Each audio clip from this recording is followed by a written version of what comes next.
ಒಂದು ನಿಮಿಷ ಅಶೋಕ್ ಒಂದು ಸೆಕೆಂಡ್ ಶರತ್ ಬಚ್ಚೇಗೌಡ್ರು ಶಿವಲಿಂಗೇಗೌಡರು ರೈಟ್ ಒಂದು ನಿಮಿಷ. ನಾನು 5 ಮಿನಿಟ್ಸ್ಗಿಂತ ಜಾಸ್ತಿ ಟೈಮ್ ತಗೊಂಡಿಲ್ಲ, 5 ನಿಮಿಷ. ನಾನೇನು ಜಾಸ್ತಿ ಇಲ್ಲೇನು ಜಗಳ ಮಾಡಲಿಕ್ಕೆ ನಿಂತಿಲ್ಲ, ತಾವೇನು ಟೆನ್ಷನ್ ತಗೋಬೇಡಿ, ಆರಾಮಾಗಿ ಒಂದು 5 ನಿಮಿಷದಲ್ಲಿ ಮುಗಿ. ಅಲ್ಲ, ನೀವು ಹೊರಗೆ ಇಲ್ಲಿ ನಿಮ್ಮ ಜಗಳ ನಾನು ಬಿಡುದೂ ಇಲ್ಲ. ಅಲ್ಲ ಅಷ್ಟೇ, ನಿಮ್ಮನ್ನೇನಾದ್ರೂ ರಾಜಿ ಮಾಡೋದು ನನ್ನ ಜವಾಬ್ದಾರಿ. ಸನ್ಮಾನ್ಯ ಅಧ್ಯಕ್ಷರೇ, ರಾಜಕಾರಣದಲ್ಲಿ ಸನ್ಮಾನ್ಯ ಮುಖ್ಯಮಂತ್ರಿಗಳ ಮೇಲೆ ಅವರು ಜನಪರ ಹೋರಾಟಗಳನ್ನ ಮಾಡಿಕೊಂಡೇ ಅವರು ಇಡೀ ರಾಜಕೀಯದಲ್ಲಿ ಈ ಮಟ್ಟಕ್ಕೆ ಅವರು ಬಂದಿದ್ದಾರೆ.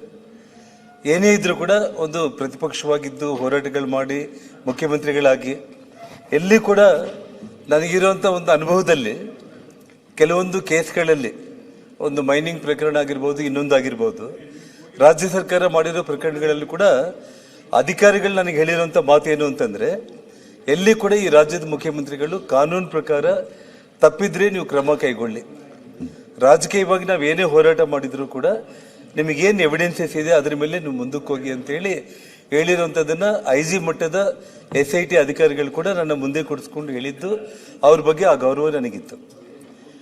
ಇವತ್ತು ಬಳ್ಳಾರಿಯಲ್ಲಿ ನಿಮಗೆ ಜನವರಿ 1ನೇ ತಾರೀಕು ಏನಾಗಿದೆ ಅಷ್ಟು ಮಾತ್ರ ನಾನು ಹೇಳ್ತೀನಿ ಅಧ್ಯಕ್ಷರೇ. ಮಧ್ಯಾಹ್ನ 2 ಗಂಟೆಗೆ ರಾಜ್ಯಪಾಲ ವಂದನೆ ಸಂಬಂಧಪಟ್ಟ ನನಗೆ ಸಂಬಂಧಪಟ್ಟು ಕಾನೂನು ವಿಚಾರದಲ್ಲಿ ಮಾತ್ರ ನಾನು ಮಾತಾಡಲಿಕ್ಕೆ ನಾನು ಆ ಸಬ್ಜೆಕ್ಟಿಗೆ ಅಷ್ಟೇ ಅಲ್ಲ, ವಂದನಾ ನಿರ್ಣಯದಲ್ಲಿ ಓಕೆ ಅದೆಲ್ಲ ತಾವು ಮಾತಾಡಿದ್ದೀರಿ. ಆಯ್ತು, ಓಕೆ, ಮುಂದುವರಿಸಿ. ಮಧ್ಯಾಹ್ನ ಅಧ್ಯಕ್ಷರೇ, ಮಧ್ಯಾಹ್ನ 2 ಗಂಟೆ ಅಷ್ಟೊತ್ತಿಗೆ ಗಂಗಾವತಿ ವಿಧಾನಸಭಾ ಕ್ಷೇತ್ರಕ್ಕೆ ನಾನು ನನ್ನ ಶ್ರೀಮತಿ ಇಬ್ಬರು ಕೂಡ ಮನೆಯಿಂದ ನಾವು ಆಚೆಗೆ ಬರೋ ಟೈಮ್ನಲ್ಲಿ ಕಾಂಪೌಂಡಿಗೆ ಬ್ಯಾನರ್ ಹಾಕಿದ್ದನ್ನು ನಾನು ನೋಡಿದೆ. ನೋಡಿ ನಾನು ನಮ್ಮ ಫಾಲೋಯರ್ಸನ್ನು ಕರೆಸಿ ಅದನ್ನು ಕಿತ್ಸುವಂಥ ಪ್ರಯತ್ನ ಮಾಡಲಿಲ್ಲ.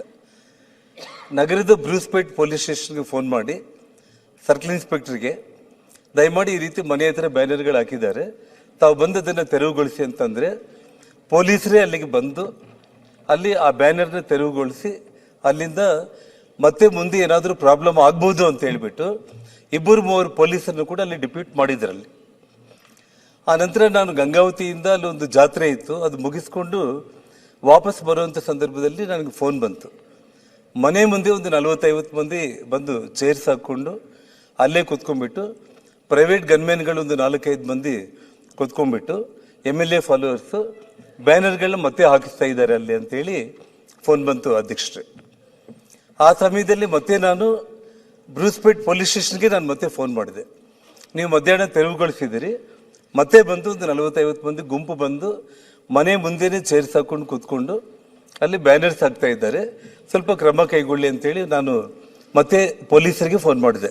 ಯಾಕೆಂದರೆ ಮೊಬೈಲು, ಫೋನು, ರೆಕಾರ್ಡು, ಪೊಲೀಸರಿಗೆ ನಾನು ಫೋನ್ ಮಾಡಿದ್ದು ಎಲ್ಲವೂ ಕೂಡ ರೆಕಾರ್ಡ್ ಇರುತ್ತೆ, ಅದ್ರ ಬಗ್ಗೆ ಏನು ಸಂಶಯ ಇಲ್ಲ.